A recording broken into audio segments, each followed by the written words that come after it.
Greetings, ladies and gentlemen of the internet. Jan Michael here, along with my son. If you've seen my videos before, you know the deal. He's probably going to cause some chaos in the background. Just do your best to ignore him. I will try to edit around his nonsense. But welcome. This is my Oscar predictions now for March of 2026. And if you are wondering to yourself, March? Why are you doing March? Well, this is really an extension of the January and February videos. I implore you to go back and check those out. Or at the very least, check out January's. That really goes down over all the rules I've set in place for my predictions of the Oscars this year. But yeah, I'm not going to waste too much time. We got plenty of films to go over, kind of like how I did in the last two videos. I'm going to go over the major theater releases first, before I jump into any festivals that might have occurred in the month. So sit back, relax, as we dive right on in. The Bride. In 1930 Chicago, Frankenstein asked Dr. Euphorinus to help create a companion. They give life to a murdered woman as the bride, sparking romance, police interest, and radical social change. Yes, this is another one of those films where it really doesn't have any Oscars chance at all. I mean, it just crashed and burned at the box office. Not only that, the critics absolutely despised it. But kind of what I said about Wuthering Heights, there is some talent behind the camera, so I wouldn't be so quick to 100% dismiss it in certain categories, especially because those categories are known to sometimes give nominees to just one film.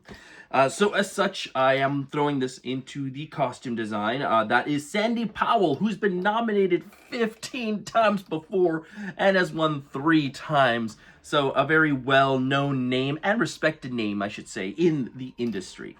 You also have makeup and hairstyling. This is Nadia Stacy, who has been nominated twice and has won once. So again, there is talent behind the camera. But yeah, like depending on how the rest of the year goes and the competition, I don't expect The Bride to really last all the way to the end.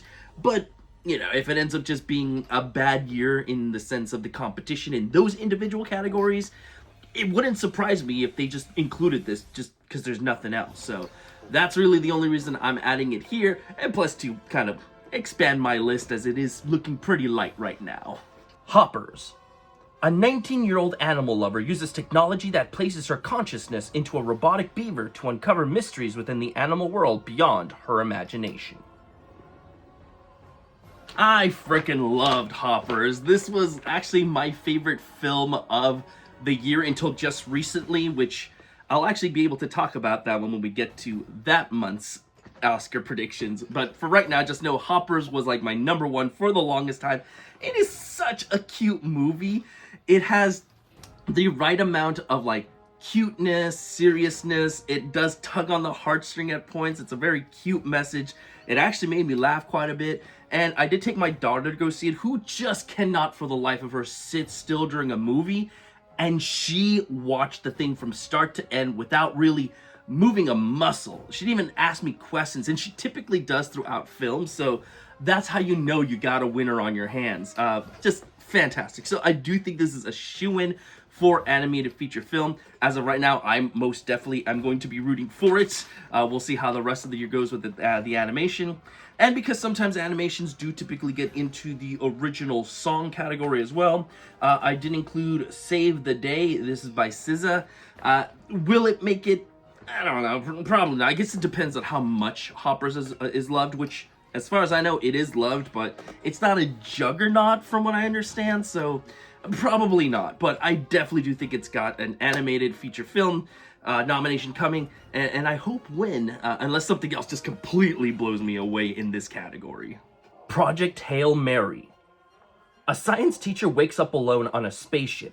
As his memory returns, he uncovers a mission to stop a mysterious substance killing Earth's sun, and realizes that an unexpected friendship may be the key. At long last, we have our next best picture contender, and as such, you know the rules. We need to go over every potential category it can get. Without going too crazy, obviously if it doesn't have a chance in one particular section, I won't include it there, but if it had like the best day ever at the Oscars, here's where I feel it has all the nominations basically secured. Starting with, of course, Best Picture. Now we have two. We have Josephine and we have Project Hail Mary. March, yeah, it's still early on, so it makes sense to not have this category completely filled out. For directors, we have Phil Lord and Chris Miller. I think if the film ends up being a huge player at the Oscars, director's just a no-brainer here. For actor, we have Ryan Gosling, who's been nominated 3 times prior. Will this be his 4th? Probably. Will this be his win? Maybe? I don't know. I'm not convinced of the win just yet, but it wouldn't surprise me if the tides do turn in his favor and he ends up being the front runner, as he's been nominated plenty of times before. Could you call him overdue for an Oscar? I think we're getting there. So maybe we'll have enough momentum there. We have Sandra Hüller for supporting actress. Here she is once again. As I said, she's gonna have like the best year ever. So she's gonna make multiple appearances. Here's number 2. Adapted screenplay, that's gonna be a shoo-in. Cinematography, of course. Film editing, again, if you have it in Best Picture, I do think you have to give it some serious consideration for the editing. And there are plenty of suspenseful moments where the camera is cutting back and forth between like very suspenseful moments, so yes, I do think editing is on the table. Production design, of course, like what you have to do with the spaceship, what you have to do with like the alien worlds. I think all of that is going to be a shoo-in there. Original score for Daniel Pemberton, who's been nominated once prior. I think that is a shoo-in. I mean, people want this guy to win. So I think him getting in is, again, just, that's going to be on the table. Sound, yes, and visual effects. Yeah, just, like, this is going to be a huge tech player. Ultimately, as of right now, I have it with 11 nominations. And I know you're probably thinking, well, what about Best Supporting Actor? They were talking about that being eligible for an Oscar nomination. And look, I would love for that to happen. I would absolutely love it. And they need to mount a campaign. Like, they need to kind of start setting precedents for that to be an option. I just don't think the Oscars are cool enough to do it at the end of the day. I do think you're going to see it in critic circles, and maybe if we're lucky, we may see that like a Golden Globes, the Critics' Choice Awards, something like that. But I think that's the extent it's going to go. Again, unless just like the love for this film ends up coming back and just blowing up even more so than the first time around. But yeah, I don't have any faith in the Oscars for them to do that, so I'm not going to do that. Again, I have to see the possibility, and I just don't see it. So, but regardless, Project Hail Mary, I think, is a shoo-in for Best Picture. Josephine could very well fall off the list, but I think Project Hail Mary is here to stay.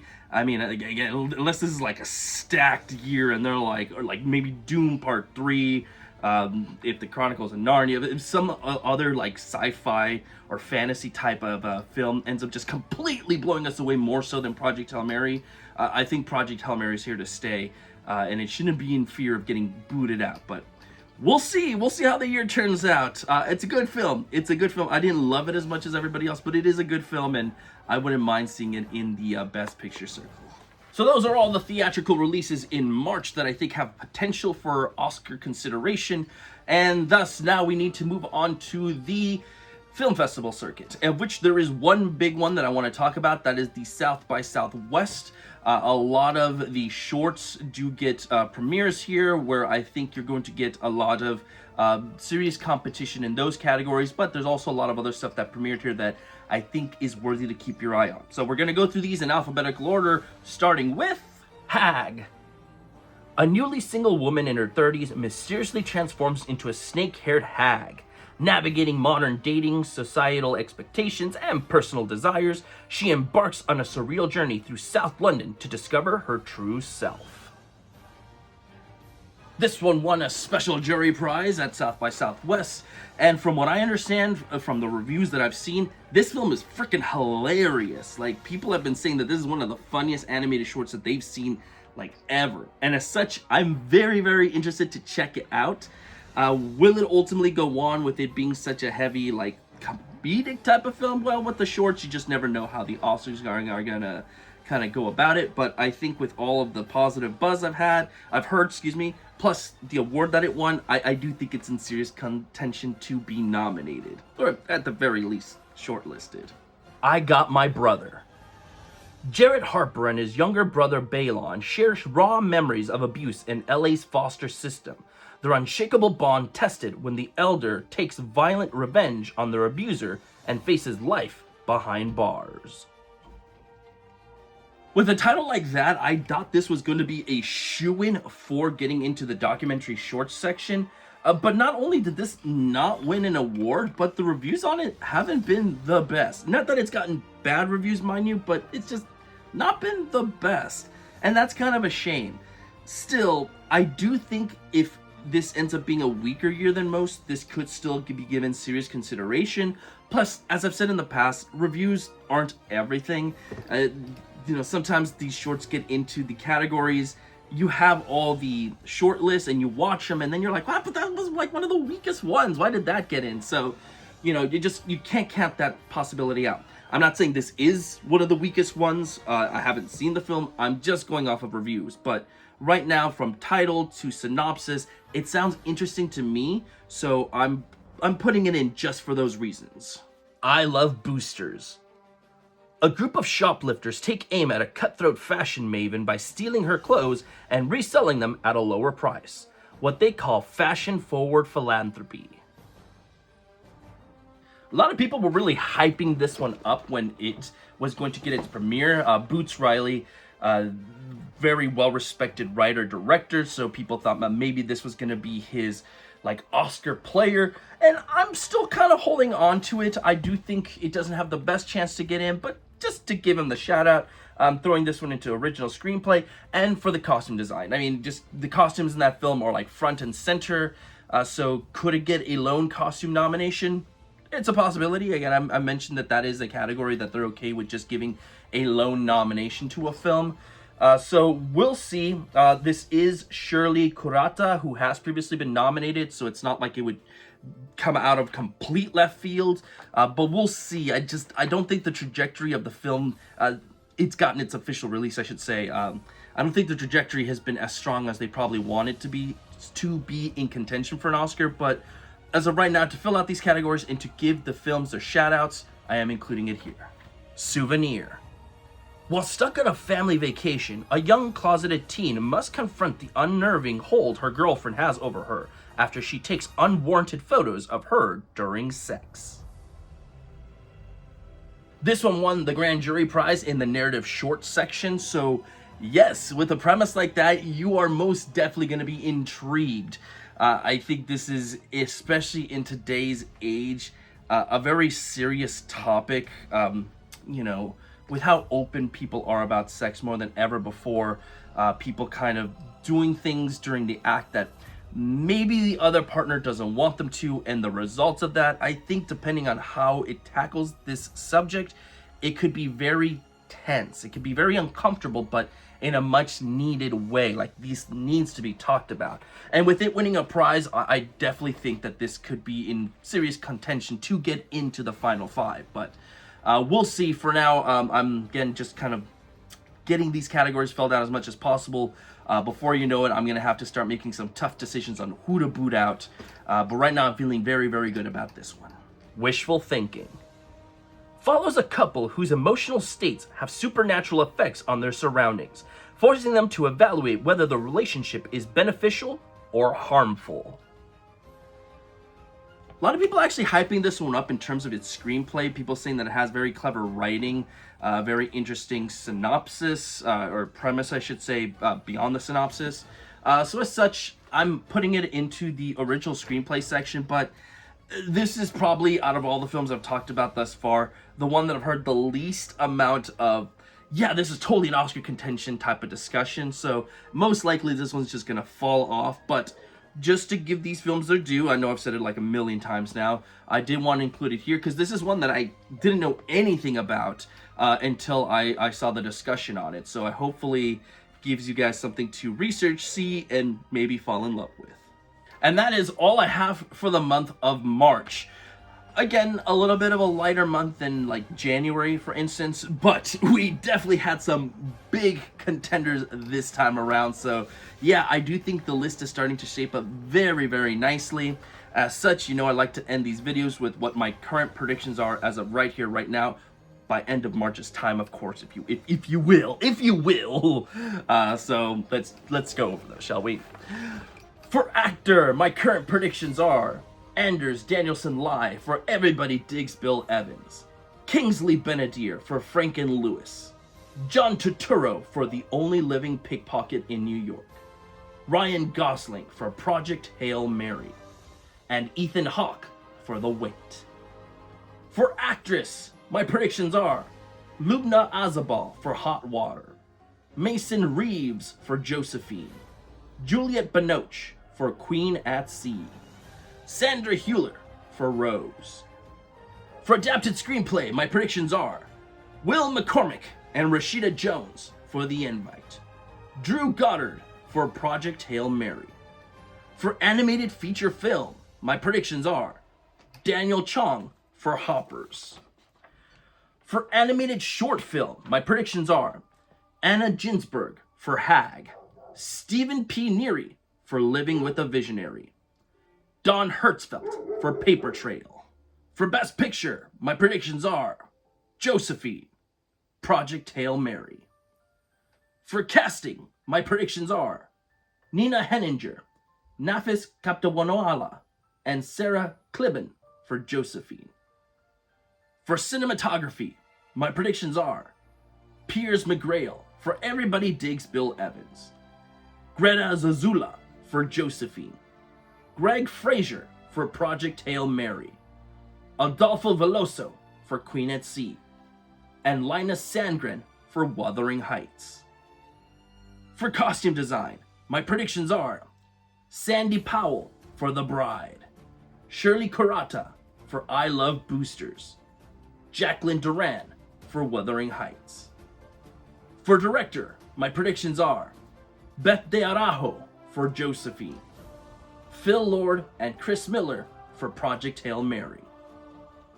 For documentary feature film, my predictions are Po Si Tang for American Doctor, Felipe Bustos Sierra for Everybody to Kenmore Street, Alex Gibney for Knife, The Attempted Murder of Salman Rushdie, J.M. Harper for Soul Patrol, and Lexi Bean and Logan Rosos for What Will I Become? For documentary short film, my predictions are Stephen Curry and Ben Proudfoot for The Baddest Speechwriter of All, Ariel Knight for The Boys and the Bees, Victor K. Gabriel for I Got My Brother, Fanny Texier for A Woman's Place is Everywhere. For film editing, my predictions are Anisha Acharya, Nico Lunin, and Kyle Ritter for Josephine, Joel Negron for Project Hail Mary. For international feature film, my predictions are Hossein Keshavarez and Miriam Attai for The Friend's House is Here, Marcella Martinesi for Narisco, Marcus Schlenzer for Rose, Fernanda Tovar for Sad Girls, and Ilker Katek for Yellow Letters. For live action short film, my predictions are Lily Platt for Crisis Actor, Chloe Leigh King for Don't Tell Mama, Eduardo Braun Costa for The Liars, Renee Mary Petropoulos for Souvenir. For makeup and hairstyling, my predictions are Flora Moody for 20 Years Later, The Bone Temple, Nadia Stacy for The Bride, Sophia Otvos and Augustin Zombor for Wicker. For original score, my predictions are Miles Ross for Josephine, Daniel Pemberton for Project Hail Mary. For original screenplay, my predictions are Boots Riley for I Love Boosters, Beth De Arajo for Josephine, Noah Segan for The Only Living Pickpocket in New York, Graham Parks for Wishful Thinking. For original song, my predictions are Save the Day from Hoppers. Chains of Love from Wuthering Heights. For production design, my predictions are Charles Wood for Project Hail Mary, Susie Davies for Wuthering Heights. For sound, my predictions are Ethan Van Der Rin and Eric Adal for Project Hail Mary, David Gertzman and John Lawless for Undertone. For supporting actor, my predictions are Bill Pullman for Everybody Digs Bill Evans, Rob Morgan for Frank and Lewis, Channing Tatum for Josephine. For supporting actress, my predictions are Laurie Metcalf for Everybody Digs Bill Evans, Gemma Chan for Josephine, Sandra Hewler for Project Hail Mary, Anna Calder Marshall for Queen at Sea. And lastly, for visual effects, my predictions are Paul Lambert and Mag Sarwanska for Project Hail Mary. All right, not bad. I've actually now gotten at least one prediction in every single category. No more blanks, so we're heading in the right direction here. But yes, still a long ways off. I am currently working on the April predictions next. That one should come out fairly quickly, just because that one, as of now, has been the month that probably lacks in terms of the most possible Oscar consideration. There's also no major film festival like these last 3 months, and as of the following months as well, there's practically a major film festival every single month. But yeah, April seems to be that one lull in the month where things are just kind of quieting down. So hopefully I'll be able to get that one out much faster. But like always, please forgive me if I don't. I do work. I have a family, like the son, obviously, so I do get busy, and I want to spend as much time with them as possible, so sometimes I do have to sacrifice working on these videos to do that. So I do have a lot of fun with these guys, so with that, please give me your feedback. What did you think about these month's predictions? Is Project Hail Mary getting as many nominations in my predictions as they are in yours? What other film's going to be coming out that you're excited for me to talk about? Did I leave anything out? And of course, just your criticisms on the structure of the video. Does this work? Is it interesting? Does it just not give enough time to really go over every single one of what I am predicting per video? Or is kind of bringing it down like this the right way to go, because you're not overwhelmed in just one video? Let me know, guys, and until the next video, like always, stay safe out there and have a good one.